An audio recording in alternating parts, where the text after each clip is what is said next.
Di ba?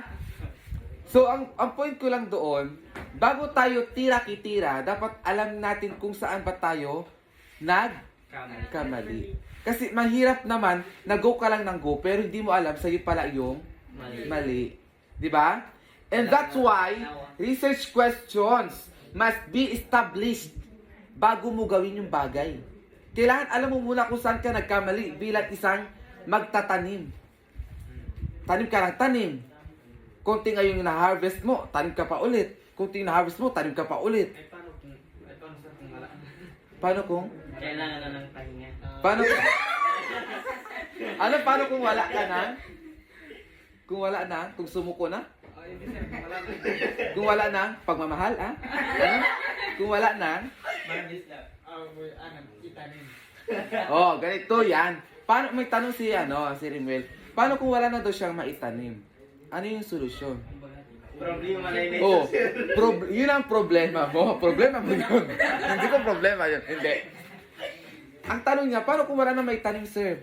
Ganito kasi yan. Kaya nga, pag nagkamali ka, dapat itama mo na. Di ba? Nagkamali ka na eh. Dapat matututo ka. Lesson learned. Oo, lesson learned. Matuto ka sa pagkakamali. Nakuha? Opo. Kasi siya hindi eh.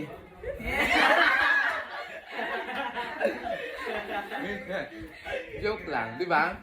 Happy lang. Kumbaga parang, kung nagkamali ka na doon, Rebel, sa pagtatanim mo ng una, huwag mo na ulitin. Kaya nga dapat, ang isang research, ang isang quantitative research, dapat titignan mo na ngayon kung saan ka nagkamali. Magbibuild ka na ngayon, mag-establish ka na ngayon ng mga research questions. Mag-establish ka ng research questions at doon mo malalaman kung ano ba yung magandang solusyon. Para maging matibay, sir. Para maging matibay. Kasi kami hindi na. Di ba? Nakuha nyo? Nakuha nyo? May tanong? Wala ako. Naintindihan? Yes, sir. Okay, goodbye class. Lamay-lamay. Wala pa? Okay. So, dapat ang research questions ay clearly defined. Okay, next.